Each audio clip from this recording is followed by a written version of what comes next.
ভারত পাকিস্তান ম্যাচে এক সাধু ভবিষ্যৎবাণী করেছে ভারত হেরবে কিন্তু ভারত জিতেছে। কি বুঝলেন? এটা আল্লাহর কৃপা হয়েছে। যদি ভারত হেরে যেত তাহলে ওই বাউল বুষ্টময় সাধু হারামখোর বলতো আমি সব জানি। মানুষ তখন ওর পুজো করতো না। তো তার মুখে ঝাঁটা মেরেছে কে? আমার আল্লাহ। কে মেরেছে? আমার আল্লাহ। আর আমরা গর্বিত, আমাদের দেশ জিতেছে, আমরা ভারতের মানুষ, আলহামদুলিল্লাহ ভারত জিতেছে। আমরা এটাও চাই যে ভারত জিতে। শক্তিশালী ছিল সে শারীরিক দিক দিয়ে। ফেরাউন মিশরের মাটিতে দাঁড়িয়ে এলান করলো তার প্রজাদিকে, আলা রাব্বুকুমুল আলা, আমি তোমাদের রব আর আমি সর্বশ্রেষ্ঠ। আল্লাহ তাআলা এই জালিম বাদশাকে, এ চেয়েছিল মুসা নবীকে মিটিয়ে দেব। আল্লাহ তাআলা এই ফেরাউন এবং তার পুরো লস্কর, তার পুরো সৈন্য সামন্ত যা ছিল সব আল্লাহ তাআলা ধ্বংস করে দিলেন শুধুমাত্র পানির দ্বারা। জোরে বলুন সুবহানাল্লাহ। ফেরাউন আল্লাহ তাকে বেইজ্জতির সঙ্গে মৃত্যু দিলে দাঁড়াতে পারল। আর একজন বাদশার কথা এসেছে, তার নাম হচ্ছে নমরুদ। ইব্রাহিম আলাইহিস সালাতু ওয়াস সালামকে আগুনে নিক্ষেপ করেছে।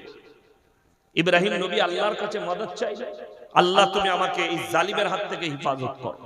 আল্লাহ তাআলা কোরআনকে হুকুম দিয়েছিলেন, কোরআনে আছে, আগুনকে হুকুম দিলেন, কুলনা ইয়া নারু কুনি বারদান ওয়া সালামান আলা ইব্রাহিম, আগুন তুমি ঠান্ডা হও, আমার ইব্রাহিমের একটা পশমকে জ্বালাতে পারবে না। আল্লাহর কসম, রিওয়ায়েতে আছে আগুন আর ইব্রাহিম নবীর একটা পশমকে জ্বালাতে পারেনি। জোরে বলুন সুবহানাল্লাহ। আল্লাহ এই নমরুদকে বেইজ্জতির সঙ্গে মৃত্যু দান করেছিলেন, বেইজ্জতি, জিল্লাতভরি মৃত্যু। বর্তমান আমরা যারা বেঁচে আছি এই যুগে যতগুলো বাদশা আছে, নেতা আছে, মন্ত্রী আছে, প্রেসিডেন্ট আছে, সব থেকে সুরক্ষায় ঘেরাটোপে থাকে পৃথিবীর দুটো প্রেসিডেন্ট। নাম্বার 1 হচ্ছে আমেরিকার প্রেসিডেন্ট, নাম্বার 2 হচ্ছে রাশিয়ার প্রেসিডেন্ট ভ্লাদিমির পুতিন। এই পুতিনের কাছে যে এরোপ্লেন আছে, ওর এরোপ্লেনটা হচ্ছে একটা বাংকার। বাংকার মানে বুঝেন আপনারা? এই শিক্ষিত ছেলেরা বুঝবে। যুদ্ধে যখন দেশে যুদ্ধ লাগে, প্রত্যেকটা দেশের মন্ত্রীদের জন্য, রাষ্ট্রপতি, নেতাদের জন্য বাংকার তৈরি করা থাকে, যেখানে পরমাণু অ্যাটাক করতে পারবে না, পরমাণু বোমও কিছু কাজ আসবে না। এই ভ্লাদিমির পুতিনের এরোপ্লেনটা হচ্ছে একটা বাংকারের মতো। কোন রকমের কোন মিসাইল, কোন গুলি, কোন পরমাণু শক্তি কেউ কাজ করতে পারবে না। দ্বিতীয় নম্বর হচ্ছে আমেরিকার প্রেসিডেন্ট। সে যে গাড়িটাই চাপে, সেই গাড়িটা শুধু গাড়ি নয়, ভয়ঙ্কর এক গাড়ি, যেটা পৃথিবীতে কারোর কাছে নেই, শুধুমাত্র আমেরিকার প্রেসিডেন্টের জন্য তৈরি করা হয়েছে। মিসাইল মারলে লাগবে না, কাঁচেতে যদি 0 পয়েন্ট থেকে গুলি ছোড়া হয়, কাঁচে একটা স্কেচ পড়বে না, গুলি লাগাতো দূরের কথা, স্কেচও পড়বে না, এত দামি কাঁচ, বুলেট প্রুফ। শুধু তাই নয়, গায়ে গাড়িটায় কয়েকটা মিসাইল লেস আছে, কয়েক লাখ গুলি আছে। যে ড্রাইভার আছে, ড্রাইভার গাড়িতে বসে 6 থেকে 7 ঘন্টা যুদ্ধ করতে পারবে। গাড়ির ভেতর থেকে বেরোবার প্রয়োজন নাই, খালি সুইচ টিপবে, চারিদিকে যারা থাকবে তাদেরকে ঝাঁঝরা করবে গুলিতে, মিসাইল ছুড়বে, গুলি ছুড়বে। তারপরও আল্লাহর কসম খেয়ে বলছি, এর থেকেও যদি কোনো দামি সুরক্ষা থাকে, সেটাও যদি কেউ নেয়, তারপরও আমার আল্লাহর কাছে দুর্বল। কোথায়? মালাকুল মউত যদি আল্লাহ পাঠায়, কোন বুলেট প্রুফার কাজে করবে না। জোরে বলুন সুবহানাল্লাহ। তাইলে মানুষ কেউ সবল আছে? আল্লাহর কাছে সব দুর্বল। ইন্নাল ইনসানা খুলিকা হালুয়া, তোমরা আমার কাছে অসহায় আর দুর্বল। একটা মানুষ শক্তিশালী। আল্লাহ কেমন শক্তিশালী? কোরআন, এটা সূরা কাহফ একবারই শেষ আয়াতের আগের আয়াত। পৃথিবীতে যতগুলো মানুষ দেখছে, আমি, ইনি, উনি, রাজা, বাদশা, একটা মানুষও নিজের প্রশংসা করার ক্ষমতা রাখে। কেউ যদি বলে আমার মতো বক্তা হবে না, জানবেন ওটা মূর্খ বক্তা। কেউ যদি বলে আমার মতো মাস্টার নয়, ওটা মূর্খ মাস্টার। কেউ যদি বলে আমার মতো ডাক্তার নয়, ওটা মূর্খ ডাক্তার। কেউ যদি বলে আমার মতো মৌলবি নয়, ওটা মূর্খ মৌলবি। কেন? নিজের প্রশংসা যে নিজে করে সে মূর্খ। পৃথিবীর একটা মানুষও যোগ্যতা রাখে না যে নিজের প্রশংসা করি। কেন? এখানে আমরা যারা বসে আছি সকলে বলুন, আমরা আমাদের ইচ্ছাই বেঁচে আছি না আল্লাহর দয়ায়? জোরে বলুন সুবহানাল্লাহ। তাহলে আপনাদের কোনো, আপনার আমার কোনো কৃতিত্ব নাই। এখানে যে আমি কথা বলছি এটা আল্লাহর কৃপা। আল্লাহ আমার জবান দিয়ে বলাচ্ছেন, এখনই যদি বন্ধ করে দেয় আমি স্টপ হয়ে যাব। ঠিক কি না কথা বলে? ওই জন্য আপনারা যারা বসে আছেন, বেঁচে আছেন আল্লাহর কৃপায়, আল্লাহর দয়ায় আল্লাহ আপনাকে বাঁচিয়ে রেখেছে। আপনার কোনো কৃতিত্ব নেই, এটা আপনি মাথায় রাখবেন। আগে চলুন আমার বন্ধুগণ। আল্লাহ তাআলা কোরআনে বললেন মানুষকে একমাত্র আল্লাহ তাআলা নিজের প্রশংসা করার যোগ্যতা রাখেন। মানুষের যোগ্যতা কতটা, আমার আল্লাহ সৃষ্টিকর্তা কেমন, আল্লাহ এটা কোরআনে বললেন, মানুষকে মনে পড়ালেন। কুল্লাউ কানাল বাহরু মিদাদান লিকালিমাতি রাব্বি লানাফিদাল বাহরু ক্বাবলা আন তানফাদা কালিমাতু রাব্বি ওয়ালাউ জিনা বিমিথলিহি মাদাদা।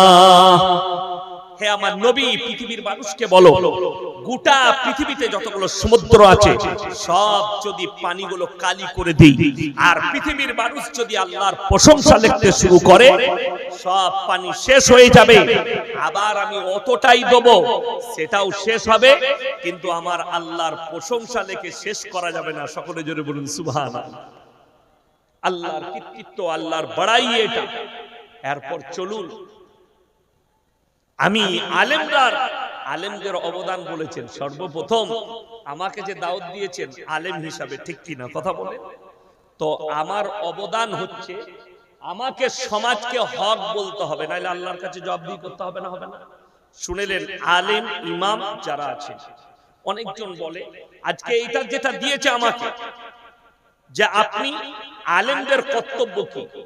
আলেমকে আলেমের কর্তব্য পালন করতে দেননি আপনারা, সমাজ আটকিয়েছে।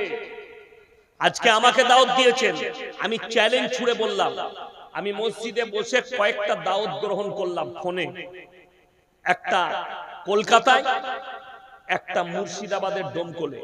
আমি বললাম এক সপ্তাহের মধ্যে কমিটির লোকের লেখা কাগজ আমার কাছে পাঠাতে হবে যে মেলা বসবে না, মেলা যদি বসে যায় আপনি জলসা থেকেই ঘুরে চলে যাবেন, টাকা আর ফেরত দেব না। এই লিখিত কাগজ আমাকে চাই, আর কমিটির লোকের সই থাকতে হবে।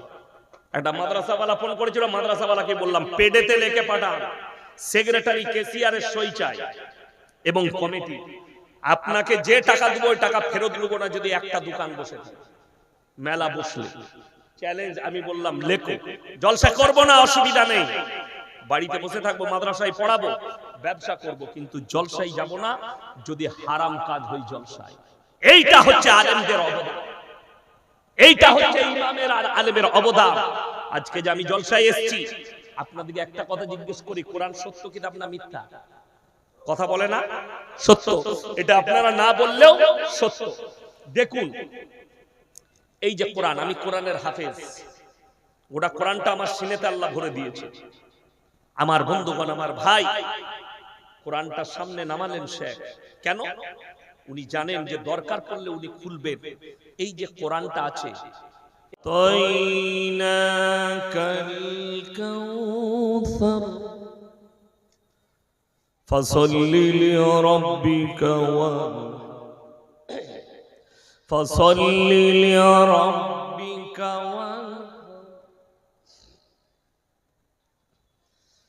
ইন্না আ'তাইনাকাল কাউসার ফাসাল্লি লিরাব্বিকা ওয়ানহার ইন্না শানিয়াকা হুয়াল আবতার